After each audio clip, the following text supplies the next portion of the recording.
Donc, bon matin, bonjour, c'est le fun de vous voir. Savez-vous actuellement qu'il y a 13 personnes qui suivent ce qu'on appelle la formation Coaching 101 dans l'Église? Étiez-vous au courant de ça? Ou, sur ces 13 personnes-là, il y a 12 femmes et un homme. On est bien contents pour nos sœurs qui ont répondu à l'appel, mais qui sont en train de se préparer, de s'équiper pour pouvoir accompagner spirituellement des gens dans l'Église. Jésus est assez clair dans ce qui s'attend de nous. On est appelé à être des disciples qui font des disciples. C'est pas pour une élite, c'est pas pour des gens particuliers. On est tous appelés quelque part à contribuer à ce grand mandat de formation de disciples avec ce qu'on est, ce que le Seigneur nous a doué, ce qu'il nous a outillé pour le faire. Et je voulais juste vous sensibiliser à cette réalité-là. Mais actuellement, comme je disais, c'est ça, il y a 12 femmes et un homme. On est très reconnaissant pour ce jeune homme-là aussi. Mais 12 femmes qui sont en train de se former pour ça, pour eux-mêmes être des disciples, mais qui sont prêts à accompagner d'autres femmes ou jeunes femmes qui voudraient croître dans leur foi, croître dans leur cheminement spirituel. Hein? La foi chrétienne est profondément communautaire. Nous, on l'a très individualisé. C'est ma vie, c'est ma relation avec Dieu, c'est mes affaires. On l'a travesti, la foi chrétienne, souvent à cause de notre culture, de notre société très individualiste. Mais à la base, c'est communautaire. On est appelé à vivre ça ensemble. Jésus, ce qu'il a fait, il n'a pas juste dit à des gars, voici ce que vous avez à apprendre, allez faire ça chacun de votre côté. Il les a suivis. Il les a accompagnés. Ces gars-là, à leur tour, ont fait ça. Et leurs disciples ont fait des disciples jusqu'à nous aujourd'hui. Donc, si vous êtes une femme ou une jeune femme ou une moyenne femme, ou peu importe la qualité de femme que vous êtes, et que vous aimeriez ça, dire, moi, là, j'aimerais ça avoir quelqu'un à côté de moi qui m'aide à croître dans la foi, cheminer, à voir comment on fait vivre l'Évangile au quotidien, dans la vie avec mon mari, mes enfants, le travail, peu importe les situations. Sachez, c'est disponible. Il y a des gens qui sont là et désireux de pouvoir transmettre ce qu'ils reçoivent. Et si ça vous intéresse de dire, mais moi aussi, j'aimerais ça apprendre à faire des disciples, à pouvoir être fidèle et obéissant à ce que mon maître me demande, bien, sachez là, qu'il y a une possibilité aussi de s'équiper, de s'encourager à ce niveau-là. Fait que je voulais juste là, vous communiquer ça en tout début de prédication.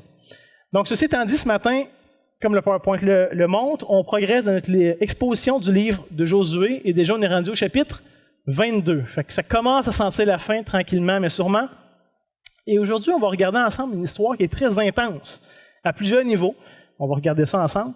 Et qui pourtant ne semble pas être nécessaire pour terminer ou pour conclure le récit de Josué, hein, qui était finalement le récit de la conquête du pays promis, donc de la terre de Canaan.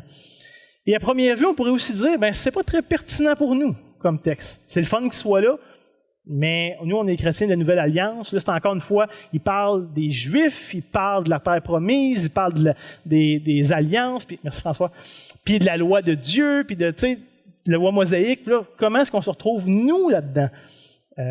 Et pourtant, je vous propose que c'est un enseignement qui est très précieux pour nous, et même, j'oserais dire, urgent pour nous de mieux comprendre et de mieux vivre, de mieux mettre en application les vérités qui sont exposées dans cette section-là de la parole de Dieu. Je suis honnêtement extrêmement reconnaissant que Josué, chapitre 22, soit dans la parole de Dieu. Le Seigneur, dans toute sa sagesse, a cru bon d'inspirer ce chapitre-là, et je pense qu'il y a une raison importante pour nous. Donc, dans le passage ce matin, il y a 3 éléments qu'on va regarder. Pas 3 points que je vais faire, mais 3 éléments qui sont contenus dans le chapitre 22 et qui vont ressortir à travers la lecture du texte. Le premier, ça va être l'importance de veiller sur les membres du peuple de Dieu. On est appelé à veiller les uns sur les autres. Et c'était vrai pour l'Ancienne Alliance et c'est encore vrai pour la Nouvelle Alliance. Le deuxième point qu'on va faire, c'est le danger d'avoir une perception limitée sur des événements, sur des situations, et donc d'imposer des motifs aux autres.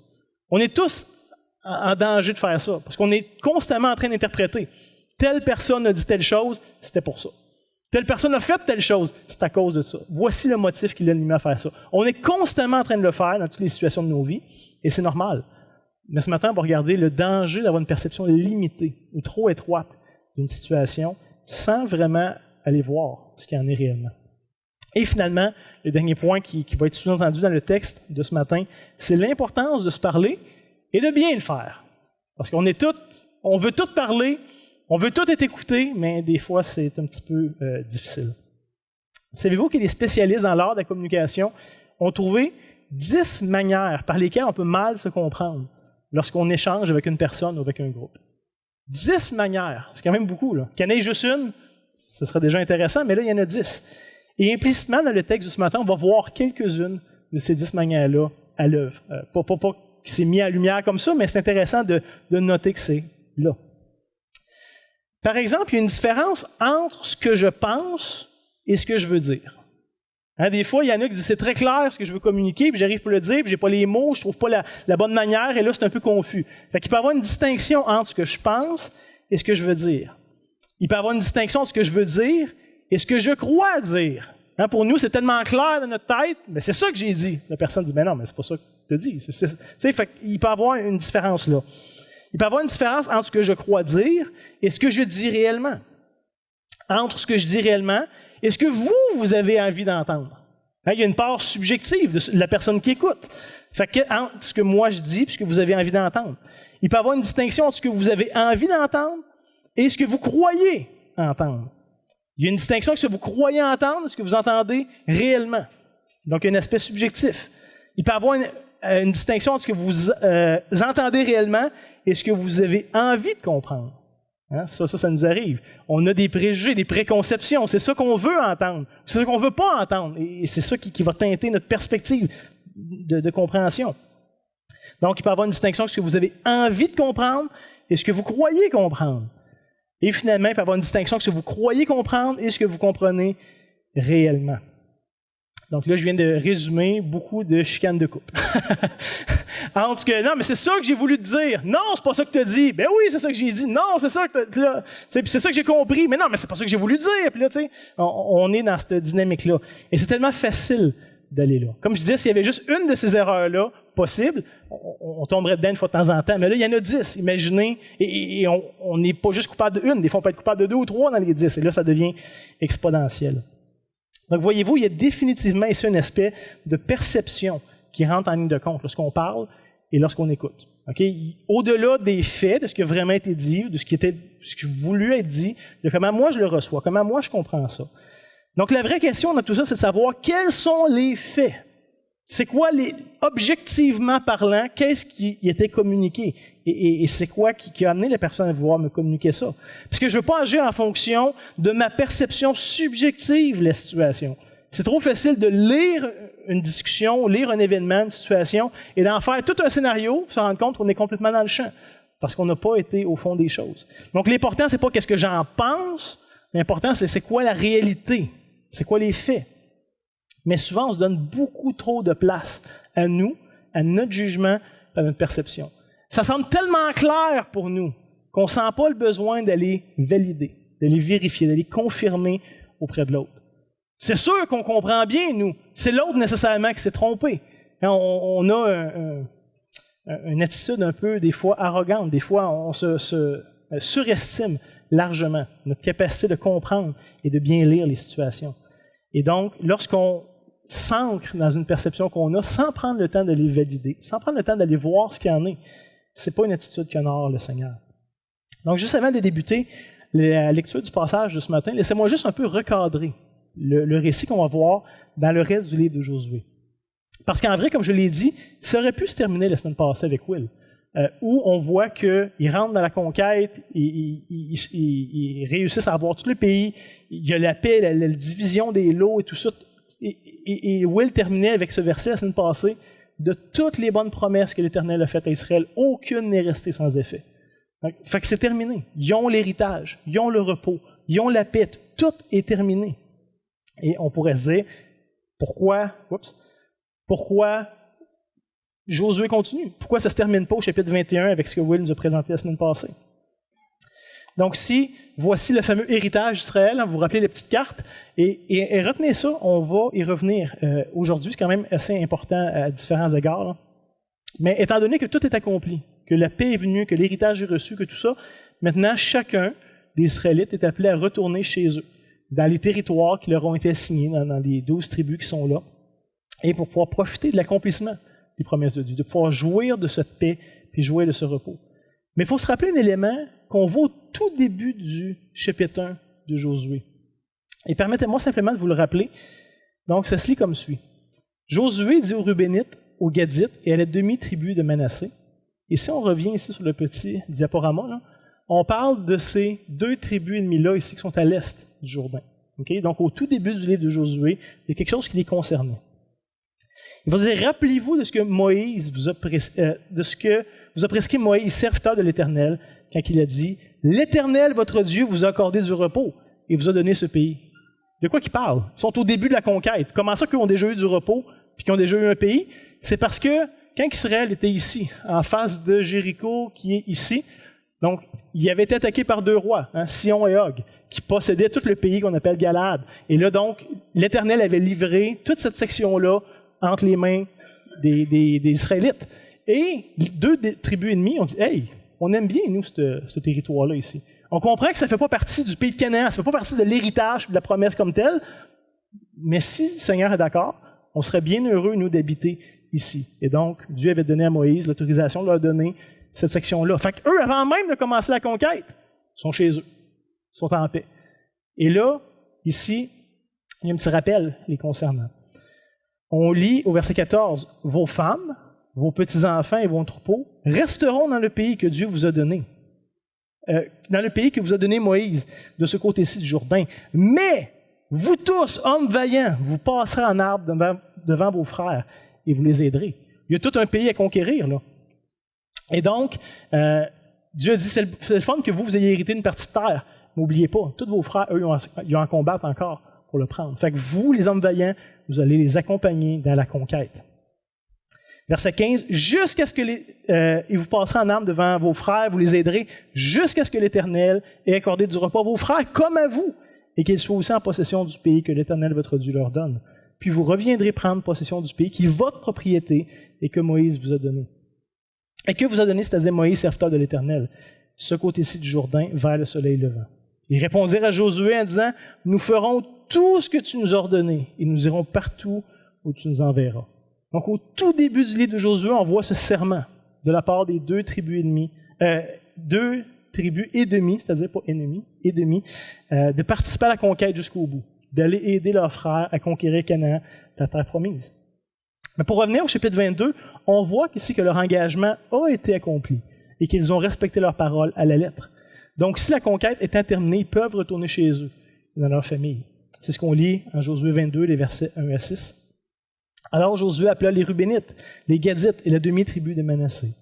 Il leur dit, « Vous avez observé tout ce que vous a prescrit Moïse, serviteur de l'Éternel, et vous avez obéi à ma voix dans tout ce que je vous ai ordonné. Vous n'avez point abandonné vos frères depuis un long espace de temps jusqu'à ce jour, et vous avez gardé les ordres, les commandements de l'Éternel, votre Dieu. Maintenant que l'Éternel, votre Dieu, a accordé du repos à vos frères, comme il le leur avait dit, retournez, allez vers vos tentes, dans le pays qui vous appartient, et que Moïse, serviteur de l'Éternel, vous a donné de l'autre côté du Jourdain. » Remarquez bien ici au verset 5 une exhortation très claire qu'il leur est donnée. « Ayez soin seulement d'observer et de mettre en pratique les observances et les lois que vous a prescrites Moïse, serviteur de l'Éternel. Aimez l'Éternel votre Dieu, marchez dans toutes ses voies, gardez ses commandements, attachez-vous à lui et servez-le de tout votre cœur et de toute votre âme. » Josué les bénit et les renvoya et s'en allèrent vers leur tente. Donc, vous savez, souvent, quand on lit des passages bibliques, un peu des récits, des textes narratifs, on peut le lire de manière qui est très cérébrale, très rationnelle. Surtout si on connaît un peu l'histoire, puis que c'est un peu du réchauffé, on connaît l'information du texte, et on s'arrête là. On oublie presque des fois que c'est des vraies histoires qui ont vraiment eu lieu, qui ont vraiment pris place, avec du vrai monde, comme vous et moi, qui ont vécu ces choses-là. Il y avait quelque chose de réel. C'était pas juste comme purement poétique. Là. Non. Oubliez l'aspect cérébral ou rationnel de la chose. Il y a du monde ici qui ont vécu ça. Et je pense, comme je disais, qu'on peut lire ça de manière très cartésienne, alors que le texte ici est chargé sur le plan émotionnel. Et on peut facilement passer à côté si on fait juste s'en tenir aux informations. Imaginez, ici, on parle de se séparer et de retourner dans cette tribu après avoir fait la guerre pendant environ 7 ans ensemble. Il y a quelque chose qui s'est vécu là. Il y a des expériences qui nous ont liés. Quand on parle avec des vétérans ou des personnes qui ont fait la guerre, ça revient souvent à quel point ils sont soudés ensemble avec leurs compagnons d'armes. Ils ont vécu les mêmes choses, ils ont vu les mêmes choses. Il n'y a pas personne sur la surface de la terre, à part eux et leur groupe, qui peuvent comprendre ce qu'ils ont vécu. Souvent, ils sont même plus proches, plus unis ensemble qu'avec leurs propres amis qui sont restés en arrière, ou leurs femmes, leurs enfants. Il y a une relation particulière qui s'est créée. Cette idée-là d'être des frères d'armes. Là, ça fait 7 ans. Ils sont battus contre les chars de fer. Ils ont vu les murailles tomber. Ils ont vu la grêle sur les ennemis. Ils ont vécu des choses que très peu de gens dans toute l'histoire de l'humanité ont vécu. Ils ont vécu ce stress d'être toujours à l'alerte, parce que là, l'ennemi est là, puis pendant 7 ans. C'est fort ici. Et donc, imaginez, après avoir vécu autant d'aventures ensemble, les tribus se séparent. Puis ils retournent chacun de leur côté dans leur famille. Il y a quelque chose qui se passe là. Et probablement que les émotions étaient un peu mélangées. Ils devaient le faire avec joie. De dire, enfin, je retrouve ma femme, mes enfants, je vais posséder le pays qui m'a été promis, je vais pouvoir jouir du repos et tout ça. Mais aussi, ça doit être mêlé de tristesse, de dire, attends, ce que j'ai vécu là, avec mes bodés, là, je vais perdre ça. Là. Donc, il y a des tribus qui étaient beaucoup plus proches, géographiquement, les unes des autres, fait que les contacts étaient peut-être plus faciles. Mais les 2 tribus ennemies à l'est du Jourdain sont beaucoup plus difficiles de rester en contact. Ça va être beaucoup moins naturel. Pourquoi? Il y a une raison très simple. Il y a une grosse rivière qui sépare les 2 territoires. Une rivière qui n'est pas facile à franchir. Donc, c'est assez simple. Les contacts vont être beaucoup plus étroits. Alors, on n'est pas à l'air, on peut juste les ajouter sur Facebook. Il n'y a rien de ça. Là. Fait que si tu veux voir quelqu'un, il faut que tu partes de chez vous, que tu marches pendant un bout, que tu traverses une rivière qui est assez imposante. C'est pas aussi simple. Là. Fait qu'il y a vraiment une séparation qui est là ici. Et il y a quelque chose de très significatif qui se passe ici. Et je pense que c'est important pour nous de réaliser un peu les enjeux, ce que ces gens-là vivent. Sinon, l'auteur de Josué ouvre une petite parenthèse bien simple au verset 7 à 9, lorsqu'on lit « Moïse avait donné à une moitié de la tribu de Manassé un héritage en Basan, donc à l'est du Jourdain, et Josué donna l'autre moitié de l'héritage auprès de ses frères en deçà du Jourdain, à l'occident, donc à l'ouest du Jourdain. Lorsque Josué les renvoya dans leurs tentes, il les bénit. Il leur dit, vous retournerez à vos tentes avec de grandes richesses, avec des troupeaux fort nombreux et une quantité considérable d'argent, d'or, de reins, de fer, de vêtements. Partagez avec vos frères le butin de vos ennemis. Donc ici, qu'est-ce qui se passe? C'est assez simple.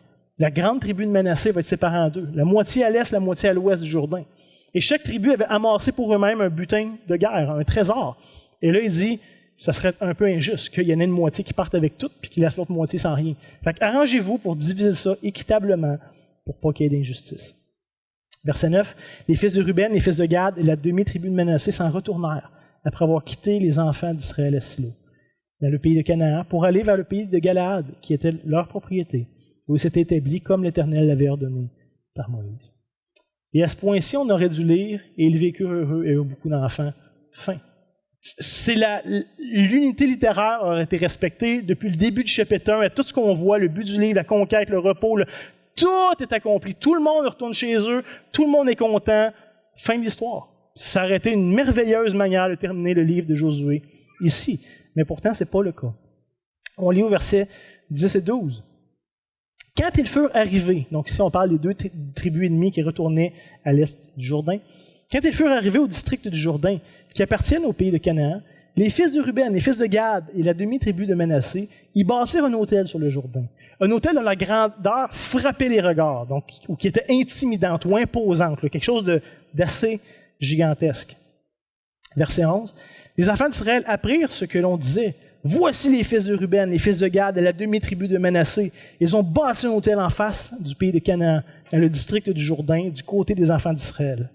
Lorsque les enfants d'Israël lui apprirent cela, toute l'assemblée des enfants d'Israël se réunirent à Silo pour monter contre eux et leur faire la guerre. Wow! Renversement assez soudain dans l'histoire. Tout va bien, tout le monde est en paix, on se donne toute une main de bienveillante. Hey, à la prochaine, on se revoit.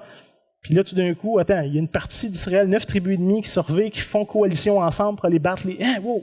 Qu'est-ce qui se passe tout d'un coup? Et il y a énormément de choses à dire sur ces 3 versets-là.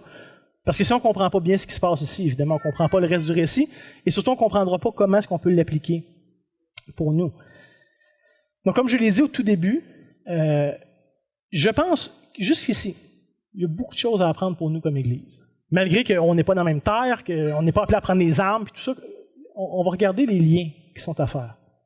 Mais premièrement, il faut remarquer l'intensité avec laquelle le peuple d'Israël réagit par rapport à l'autel érigé par les 2 tribus ennemies. Tout de suite, de manière spontanée, on prend les armes et on part combattre. Wow, qu'est-ce qui se passe? Il faut premièrement comprendre que Dieu avait ordonné à son peuple de lui rendre un culte de manière très spéciale. La loi de Moïse était très bien catégorisée, tout était clair dans les moindres détails du comment, du pourquoi. Donc les Juifs n'avaient pas la liberté d'adorer Dieu n'importe où, n'importe quand et n'importe comment. De la même manière, dans un sens qu'on n'est pas libre non plus d'adorer Dieu n'importe où, n'importe comment, n'importe quand. Il y a quand même des choses que Dieu s'attend de la part de son peuple. C'était vrai de l'Ancienne Alliance, c'est vrai encore dans la Nouvelle Alliance. En vrai, c'est l'Éternel qui fixe les règles. Et à la fin, on n'a pas la flexibilité comme croyant de faire n'importe quoi. Et le danger, ça serait de penser que parce que je suis sincère, c'est nécessairement agréable à Dieu. Seigneur, j'ai envie de te louer de cette manière-là, et c'est sincère, mes motifs sont purs, et ça se peut que ce soit vrai. Et Dieu dit, je n'aime pas ton offrande, je n'aime pas ton adoration. Et on a un paquet d'exemples bibliques, là, on pourrait passer l'avant-midi au complet à juste regarder ces exemples-là, mais pensez à Caïn. Caïn qui donne le meilleur des fruits de sa terre, il est bien intentionné, il a des bons motifs, je le crois sincère, et Dieu rejette son offrande. C'est pas ce que Dieu demande. Il demande un sacrifice sanglant. Ce qui a couvert ses parents, c'était un animal. Ce qui va continuer à couvrir l'humanité, ça va être un sacrifice sanglant.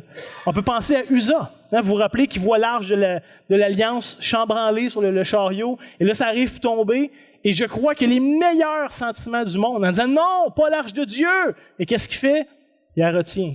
Et qu'est-ce qui se passe? Il meurt. Tu n'as pas le droit de toucher ça. C'est trop saint. Personne ne touche ça. Les Lévites, avec des perches spéciales, pouvaient toucher dans un contexte particulier et tout. Toi et les autres n'avaient pas le droit de le faire. Il y a une manière par laquelle Dieu se présente et s'attend de nous.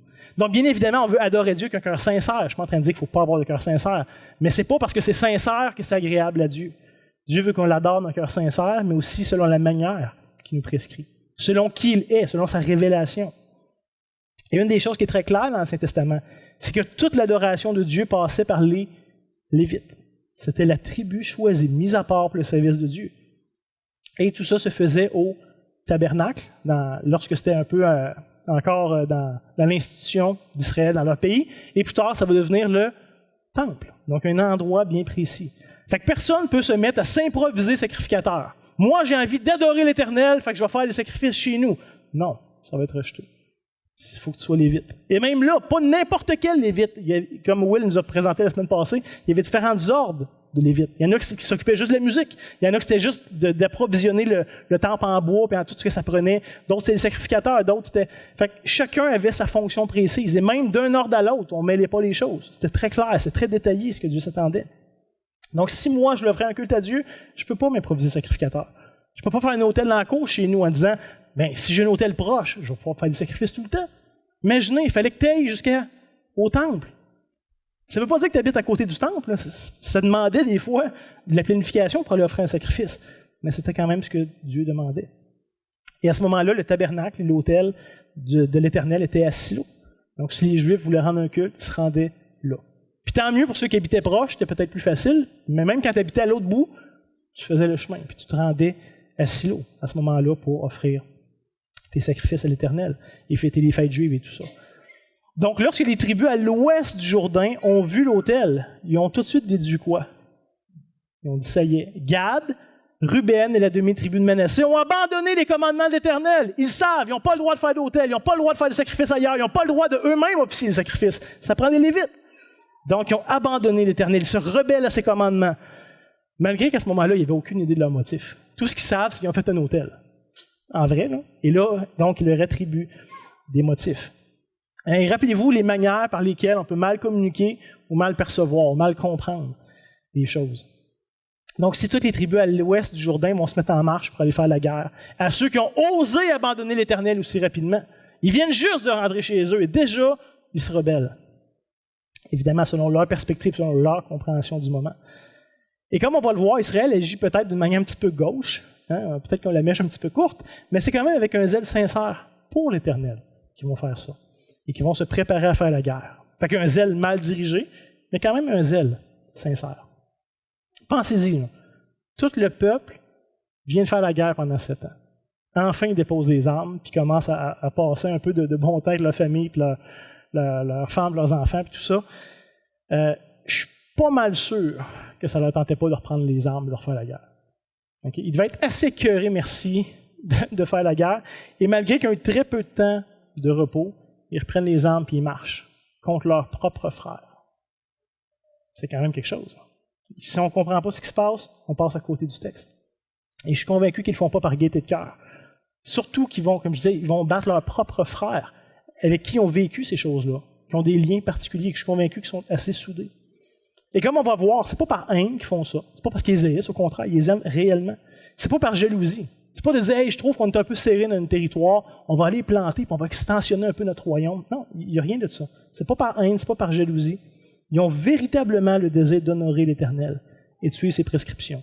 Fait que même si ça leur tente probablement pas de le faire, puis qu'il y aurait des bonnes raisons de dire, écoute, on fait comme si on n'avait rien vu, on continue, ça va bien aller.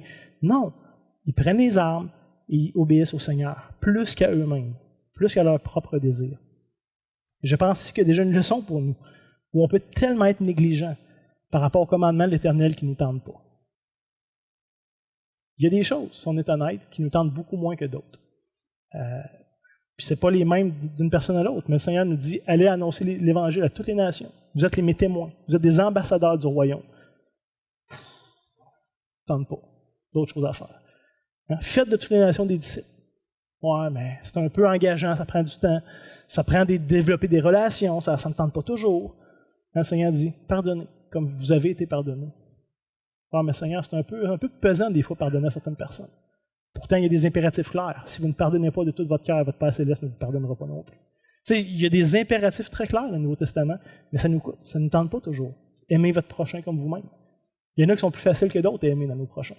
Il y en a qui sont un petit peu plus difficiles. Et donc, c'est pas qu'on ne sait pas ces choses-là, mais on est négligent, on laisse aller. On ne dit pas c'est faux, il ne faut pas faire ça. Non, non, on sait. Dieu s'attend de ça, de nous. Mais c'est facile de le négliger.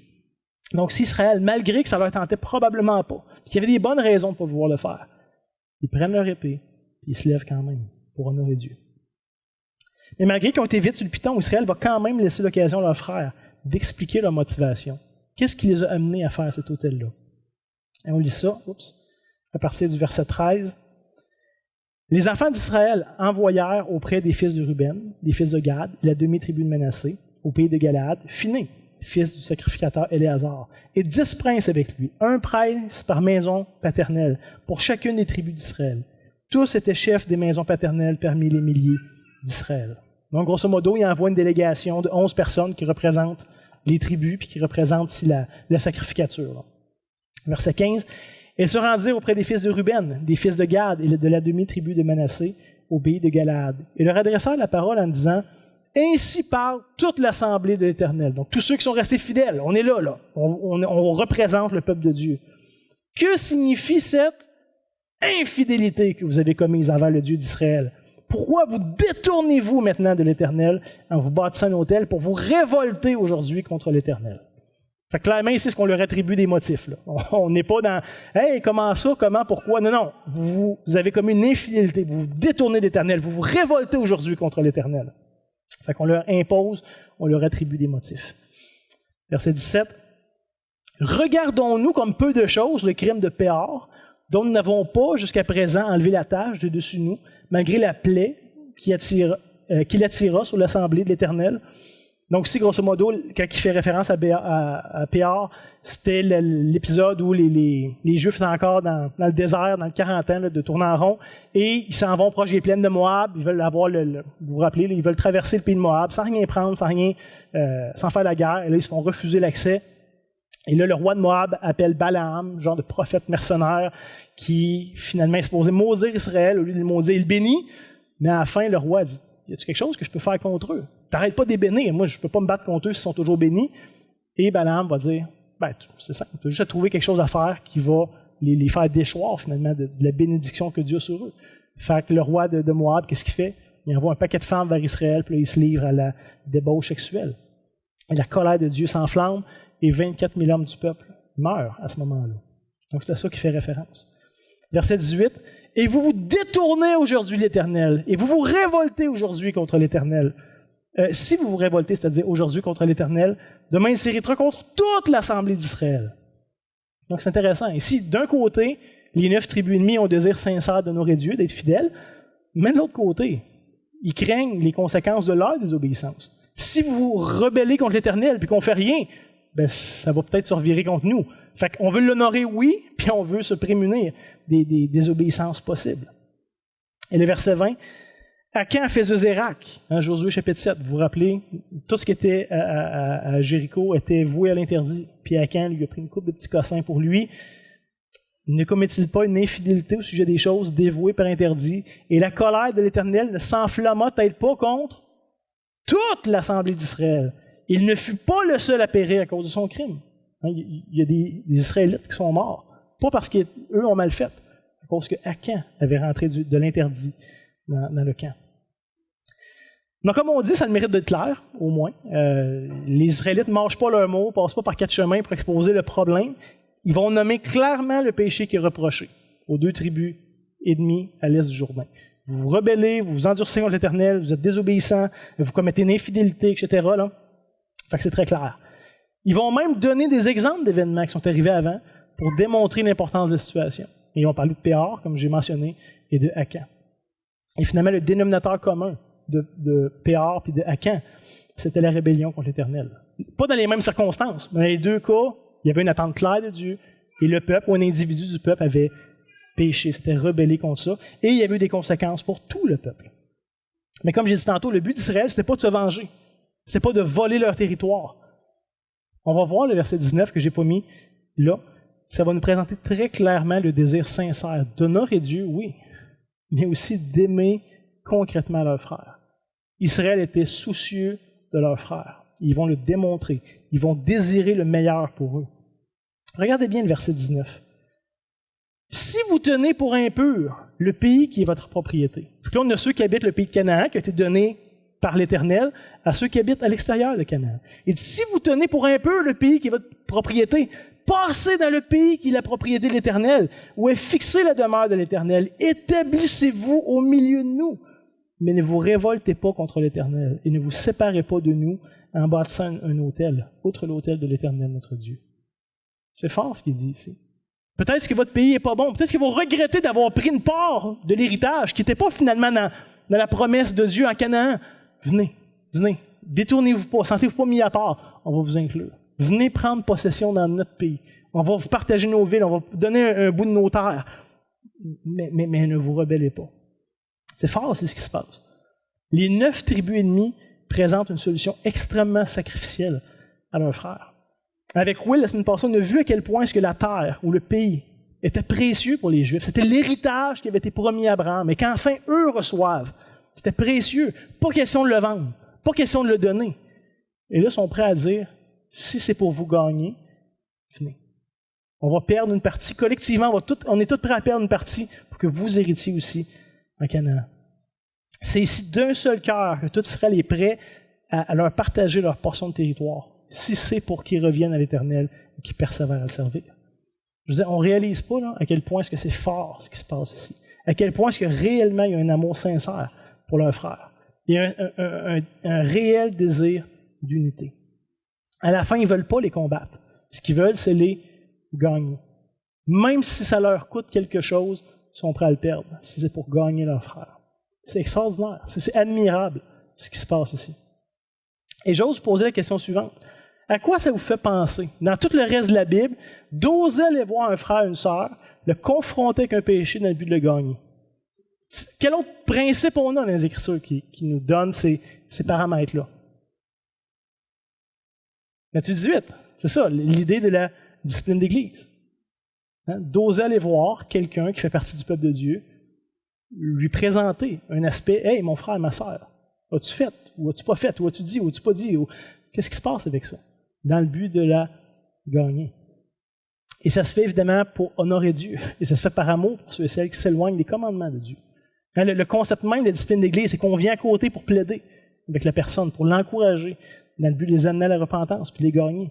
Et c'est exactement ce qui se passe ici ce matin. Israël était prêt à faire la guerre s'ils se rebellaient, puis s'endurcissaient dans leur péché. Mais s'ils voulaient se repentir, ils étaient les bienvenus. Et même si ça leur coûtait quelque chose, ils étaient prêts à les prendre. Mais comme on dit, les apparences sont souvent trompeuses. Je l'ai mentionné au début, dans ce qu'on veut communiquer, puis ce qui est reçu puis compris, des fois, il y a un monde de différence. Et lorsqu'on lit les versets 21 à 29, ça devient de plus en plus évident. Donc, les fils de Ruben, les fils de Gad et la demi-tribu de Manassé, donc ceux qui sont accusés dans l'histoire, répondirent ainsi au chef des milliers d'Israël. Donc, ils vont prendre le temps d'exposer leurs motifs. Et ça, c'est intéressant. Remarquez qu'ils ne répondent pas « Hey, c'est pas de vos affaires. Ça s'est fait sur notre territoire, ça nous concerne, c'est pas à vous, c'est pas... » Des fois, quand on se fait questionner sur quelque chose, on est prompt à dire « C'est moi. Je règle ça, c'est entre Dieu et moi, c'est pas de vos affaires, c'est pas du tout l'attitude qu'ils vont avoir. » Au contraire, ils comprennent ici le souci sincère de leurs frères. Ils vont prendre le temps de répondre et d'exposer leurs motifs. Verset 22. Dieu l'Éternel le sait, et Israël le saura. Si c'est par rébellion et par infidélité envers l'Éternel, ne viens point à notre aide en ce jour. Si nous nous sommes bâtis un autel pour nous détourner de l'Éternel, et si c'est pour y présenter des holocaustes et des offrandes, si c'est pour y faire des sacrifices d'actions de grâce, que l'Éternel en demande compte. Et si c'est pour offrir un culte à l'Éternel, selon ce qui était proscrit, que Dieu nous en demande compte. Ici, ils ne cherchent pas à se justifier. Ils sont en train d'expliquer leur motivation. Verset 24. C'est bien plutôt par sorte d'inquiétude que nous avons fait cela, en pensant que vos fils diraient un jour à nos fils, qu'y a-t-il de commun entre vous et l'Éternel, le Dieu d'Israël? L'Éternel a mis le Jourdain pour limite entre nous et vous, fils de Ruben et fils de Gad. Vous n'avez point peur à l'Éternel, et vos fils seraient ainsi cause que nos fils cessent de craindre l'Éternel. Ici, le vrai motif est mis de l'avant. Et c'est intéressant. C'est un désir sincère d'unité avec l'ensemble des tribus, avec le reste du peuple de Dieu. Ils ont voulu faire un mémorial, un point de rappel, pour pas qu'avec les générations qui passent, les habitants de Canaan disent « Ouais, vous autres, peut-être on a eu affaire ensemble avant, mais vous ne faites pas vraiment partie du peuple. Vous n'avez pas votre part dans le pays promis. » Verset 26. C'est pourquoi nous avons dit, bâtissons-nous donc un autel, non pour des holocaustes et pour des sacrifices, mais comme un témoin entre nous et vous, entre nos descendants et les vôtres, que nous voulons servir l'Éternel devant sa face par nos holocaustes et par nos sacrifices d'expiation et d'action de grâce, afin que vos fils ne disent pas un jour à nos fils, vous n'avez point de part à l'Éternel. Nous avons dit, s'ils tiennent dans l'avenir ce langage, à nous ou à nos descendants, nous répondrons non. Voyez la forme de l'autel de l'Éternel qu'ont fait nos pères, non pour des holocaustes et pour des sacrifices, mais comme témoins entre nous et vous. Fait que si ce n'est pas un autel fonctionnel, il n'y aura rien qui va être offert là-dessus. Ce n'est pas des sacrifices. Le but n'est pas d'offrir un culte à l'Éternel, c'est un mémorial, un rappel. Un peu comme Israël, on a vu au tout début du livre de Josué, quand ils traversent le Jourdain, qu'est-ce qu'ils font? Chaque tribu prend une pierre et ils l'amènent, puis ils font un genre d'autel. Pourquoi? Et ça nous est dit dans le texte, c'est un mémorial. Un jour, lorsque vos enfants vont vous demander « Hey, père, c'est quoi le tas de pierre qu'il y a là? » Il va pouvoir dire « Ici, mon gars, là, c'est là qu'on a traversé le Jourdain. L'Éternel, là, a ouvert le Jourdain pour qu'on puisse rentrer et prendre possession de la terre promise. » C'est un rappel. Donc, si ce n'est pas une marque de division ou de rébellion, c'est par souci sincère d'unité. Verset 29. « Loin de nous la pensée de nous révolter contre l'Éternel et de nous détourner aujourd'hui de l'Éternel en baptisant un autel pour des holocaustes, pour des offrandes et pour des sacrifices, outre l'autel de l'Éternel notre Dieu qui est devant sa demeure. » Donc maintenant, ici, ça a le mérite d'être clair. Le motif est pur. Il y a eu l'occasion d'exposer leur motif. Et maintenant, regardons la réaction du peuple qui entendent ça. Ça les surprend peut-être un petit peu, puisque c'est pas ça qu'ils pensent. Ils ne s'attendaient pas à ça. Mais voici comment le peuple va réagir. Lorsque le sacrificateur finit, les princes de l'assemblée, les chefs des milliers d'Israël qui étaient avec lui, eurent entendu les paroles que prononcèrent les fils de Ruben, les fils de Gad et les fils de Manassé. Ils furent satisfaits. Pourtant, il y a quelques heures à peine, ils étaient prêts à leur faire la guerre. Là, imaginez le soulagement d'entendre leur réponse. Ah, vous n'êtes pas en train de vous éloigner de l'Éternel. On n'aura pas à vous faire la guerre. Wow! Verset 31. Et Phiné, fils du sacrificateur, Éléazar, dit aux fils de Ruben, aux fils de Gad et aux fils de Manassé, nous reconnaissons maintenant que l'Éternel est au milieu de nous. Vous n'êtes pas rebellés, vous faites partie du peuple, comme nous. L'Éternel est au milieu de nous, puisqu'il n'avait point commis cette infidélité contre l'Éternel. Vous avez ainsi délivré les enfants d'Israël de la main de l'Éternel. Phiné, fils du sacrificateur Éléazar, et les princes quittèrent les fils de Ruben et les fils de Gad, et revinrent au pays de Galaad, dans le pays de Canaan. auprès des enfants d'Israël, auxquels ils firent un rapport. Les enfants d'Israël furent satisfaits. Ils bénirent Dieu et ne parlèrent plus de monter en armes pour ravager le pays qu'habitaient les fils de Ruben et les fils de Gad. Les fils de Ruben et les fils de Gad appelèrent cet autel Ed, car dirent-ils, il est témoin entre nous que l'Éternel est Dieu.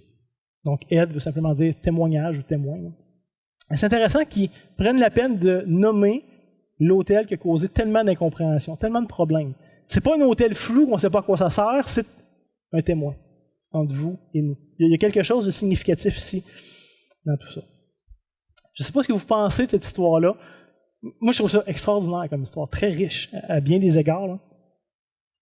On peut se le dire, c'est très extrême. Il se passe beaucoup de choses en peu de temps dans cette histoire-là. Les émotions sont à fleur de peau, hein. Il y a beaucoup de sentiments, c'est très passionné. Mais remarquez à quel point est-ce que ça transpire ici d'un amour et d'un attachement sincère à Dieu, premièrement, de part et d'autre. Tout le monde voulait vraiment honorer Dieu, vraiment prendre part à l'héritage de Dieu, mais aussi envers les gens de son peuple. Ce matin, ce qu'on voit, c'est une histoire de courage, une histoire d'écoute, d'unité, d'être prompt à faire ce que Dieu demande, même si ça coûte. Il y a quelque chose, je trouve, d'admirable dans cette histoire-là. À première vue, Gad, Ruben et la moitié de la tribu de Manassé ont très très mal communiqué leurs intentions, qui étaient pourtant louables. Peut-être qu'ils auraient pu expliquer un petit peu plus avant de le faire, mais il y avait des bonnes intentions de le faire. Et en réponse, le reste d'Israël a très très mal interprété les événements et sont peut-être un peu trop rapidement sautés aux conclusions, en leur imposant des motifs que finalement n'avaient jamais eu lieu. Je vous dis, il y a tellement de leçons pour nous à comprendre, à retirer de ça ce matin. Et je vais juste en donner une, parce que le temps nous presse, mais il y aurait eu beaucoup, beaucoup à dire. Ce que j'aimerais mentionner, c'est que dans l'Église de Jésus-Christ, on est aussi frères et sœurs. Ça a été mentionné par Will ce matin. Et j'oserais même dire qu'on est frères d'armes, dans le sens où on lutte ensemble pour l'avancée du royaume de Christ. Pas avec des épées et des boucliers. On a des armes qui sont spirituelles, pour un combat qui est spirituel. Le Nouveau Testament est très clair là-dessus. Mais on lutte ensemble. On est appelé à faire front commun ensemble, de vivre les hauts et les bas de la foi ensemble. Et à bien des égards, on est aussi appelés à veiller les uns sur les autres dans le but de quoi? De s'encourager, de persévérer dans la foi. Et quelque part, c'est notre responsabilité de mettre en garde une personne du peuple de Dieu qui s'égare dans le péché. Ou qui fait quelque chose qu'on ne comprend pas trop, puis on dit, il me semble que ça a de l'air louche. C'est notre responsabilité d'aller voir qu'est-ce qui se passe. Et c'est exactement l'idée de la discipline d'Église, comme ça a été mentionné tantôt en Matthieu 18. Il y a 4 étapes bien définies. Ce matin, je n'ai pas le temps de rentrer là-dedans. J'aimerais ça, honnêtement, qu'on ait l'occasion plus tard de continuer la discussion, la réflexion, parce que c'est souvent mal compris, l'idée de la discipline d'Église, et c'est encore plus souvent mal vécu. Mais ce n'est pas moins biblique pour autant. Mais gardez en tête ici que la discipline se pratique uniquement envers ceux qui ont une profession de foi valide ou sincère. Paul nous dit très clairement qu'on n'a pas à juger ceux du dehors. Dans le fond, ceux qui se rebellent contre Dieu, ils pêchent. C'est juste évident. On devrait tous s'attendre à ça. Ce serait l'inverse qui devrait nous surprendre. Mais c'est aussi le principe qu'on ne disciplinera pas une personne qui n'est pas un vrai disciple de Christ. Et ça, c'est intéressant. Par exemple, il y a plein de Québécois qui pensent ou qui disent d'eux-mêmes qu'ils sont des chrétiens, alors que leur profession de foi n'a rien à voir et elle n'est pas valide. Combien s'illusionnent, moi je suis catholique, je suis chrétien, alors que, Colin, ça fait 15 ans que tu ne vas pas à la messe, tu ne lis pas la Bible, tu ne pries pas, tu n'as aucune interaction avec les croyants. Tu sais, il n'y a rien dans ta vie qui justifie que tu es chrétien, autre que, j'ai hérité ça parce que je suis québécois.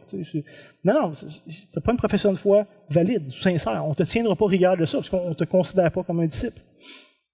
C'est intéressant, je pense, de noter qu'Israël a une attitude très différente envers les 2 tribus ennemies qu'avec les autres peuples. Quand Israël allait faire la guerre aux autres peuples, il ne s'arrêtait pas avant à demander vos motifs, ça vous tente dessus, qu'est-ce que vous en pensez? Non, ils sont prêts, ils rentrent dans le tas, puis ils conquièrent. Ici, ils ne font pas ça. Ils prennent la peine de demander, d'aller valider, de comprendre. À la fin, certainement, ils auraient été prêts à traiter Gad, Ruben, la demi-tribu de Manassé, comme des païens, si c'était endurci, si c'était rebellé contre l'Éternel. Un peu de la même manière, l'Église est appelée à faire quoi? Avec une personne qui a une profession de foi valide, sincère, et qui s'endurcit dans le péché. Qu'est-ce qu'on est appelé à faire? Elle est traitée comme des païens, comme des publicains ou comme des païens. Mais pas en premier. On veut savoir, on veut plaider, on veut gagner en premier. Et évidemment, dans le contexte du Nouveau Testament, on ne le fait pas que les armes.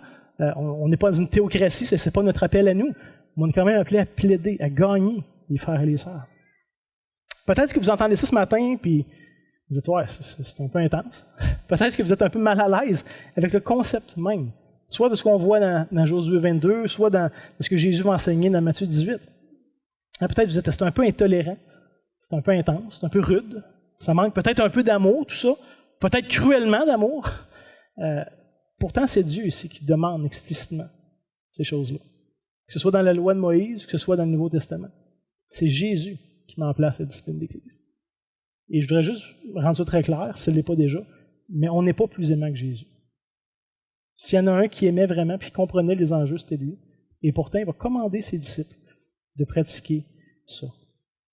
Comme on l'a vu ce matin, c'est par souci sincère qu'Israël est allé confronter les tribus qui habitaient à l'est du Jourdain pour éviter qu'ils s'éloignent de l'Éternel.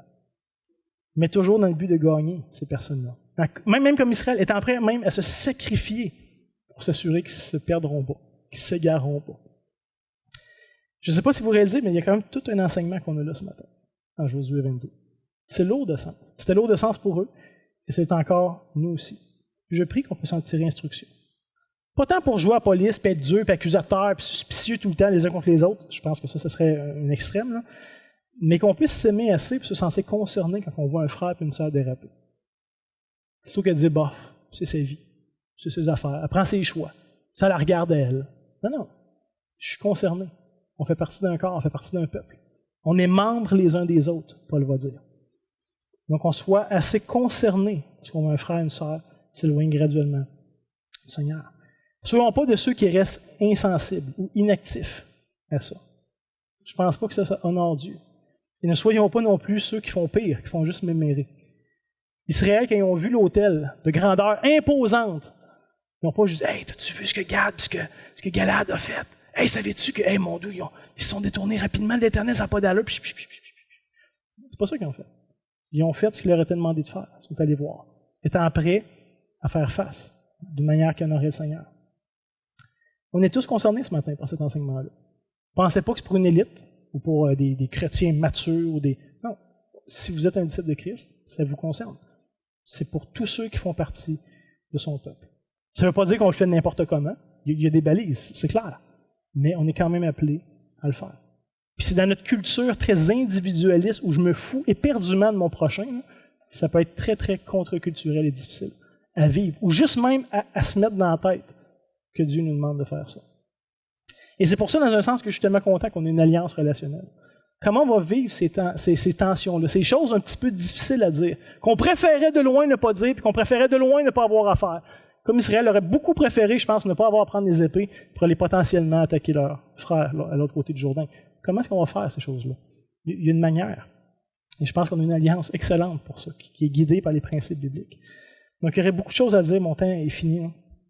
Mais je prie sincèrement que le Seigneur nous donne le courage nécessaire, c'est pour l'honorer, qu'il nous donne un amour nécessaire pour agir envers nos frères et nos sœurs, et qu'il nous donne la bonne disposition d'esprit pour lui obéir. Prions ensemble, demandons-le au Seigneur.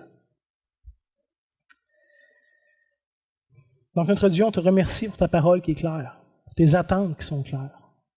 Le Seigneur, en même temps, on voit ce que ça fait naître dans nos vies. À bien des égards, on voit l'incrédulité que ça produit dans nos cœurs. On voit l'endurcissement, on voit la capacité naturelle de voir se rebeller contre tes commandements, de penser qu'on sait mieux que toi, qu'on comprend mieux que toi, qu'on est plus sage que toi. Seigneur, on veut venir humblement ce matin, simplement te demandant de nous instruire. Toi qui es sage, toi qui es bon, toi qui aimes ton peuple, puis chacun de tes enfants, au point d'avoir été prêt à donner Christ pour eux. Seigneur, apprends-nous comment s'aimer aussi, du même amour que toi tu nous as aimés. Qui n'est pas un amour lâche puis insensible, mais qui est un amour passionné puis engageant. Seigneur, comme toi, tu es un bon père, puis tu reprends tes enfants. Tu nous enseignes aussi à veiller les uns sur les autres. Il y a tellement de ces commandements clairs dans le Nouveau Testament. Apprends-nous à le faire bien, pas dans un esprit de dureté ou un esprit vengeur, mais vraiment dans un esprit d'amour, de compassion, qui désire gagner, qui est même prêt à perdre si c'est pour que l'autre puisse te suivre fidèlement. C'est à nous à réaliser qu'il n'y a rien de pire que de te résister et qu'il n'y a rien de mieux que de t'honorer. Que ce soit vrai pour nous, que ce soit vrai aussi pour nos frères et nos sœurs. Apprends-nous, Seigneur. Aide-nous à être une Église justement qui va être aimante, une Église qui va être prête à faire ce qui a besoin d'être fait pour gagner. Une place où on peut s'assurer que les autres vont veiller sur nous, Parce que nos âmes sont tellement promptes à tomber dans l'incrédulité puis à être insensibles à toi, Seigneur. On est tellement prompts à se détourner et à se faire confiance nous-mêmes. Seigneur, qu'on puisse être une église, une place où on est en sécurité ensemble, qu'on n'est pas livré à nous-mêmes, puis à notre amour pour toi qui vacille, mais que d'autres sont prêts à nous supporter, nous encourager. Seigneur, aide-nous à être des encouragements les uns pour les autres, mais aide-nous aussi à entendre et recevoir les soucis de nos frères et de nos sœurs, je t'en prie. Seigneur Jésus, que tu vas être honoré, que tu vas être élevé au milieu de nous. C'est dans ton nom qu'on demande ces choses ensemble. Amen. Et ce matin, je ne veux pas vous laisser aller comme d'habitude. On veut vous envoyer avec cette commission qui nous vient de Hébreux, chapitre 10, les versets 23-25. Où l'auteur écrit « Retenons ferme la profession de notre espérance, car celui qui fait la promesse est fidèle. Veillons les uns sur les autres pour nous exciter à la charité et aux bonnes œuvres. » Et c'est un commandement positif. Veillons, faites-le, c'est un impératif. Et à l'inverse, un commandement négatif. N'abandonnons pas notre assemblée. Quand on se refroidit, qu'est-ce qu'on fait? On marche tout seul de notre bord. Non, on reste ensemble. N'abandonnons pas notre assemblée comme c'est la coutume de quelques-uns, mais exhortons-nous réciproquement. Et cela d'autant plus que vous voyez s'approcher le jour. Et on ne veut pas juste vous envoyer avec un commandement, on veut vous envoyer avec une bénédiction. Et celle-ci vient de la bouche de Jésus lui-même, qui, dans un contexte de discipline, à Matthieu 18, après avoir présenté ses étapes, va dire à ses disciples, « Je vous le dis encore, que si 2 ou 3 d'entre vous s'accordent sur la terre pour demander une chose quelconque, elle leur sera accordée par mon Père qui est dans les cieux. » Et là vient sa promesse. « Car là où 2 ou 3 sont assemblés en mon nom, je suis au milieu d'eux. » Jésus a dit, « Je suis avec vous tous les jours jusqu'à la fin du monde. » Mais particulièrement dans un contexte pas facile de discipline. Si vous êtes ensemble, si vous cherchez ma face, je vais être là et je vais répondre. Donc, le Seigneur, qui est fidèle à ses promesses, vous accompagne cette semaine.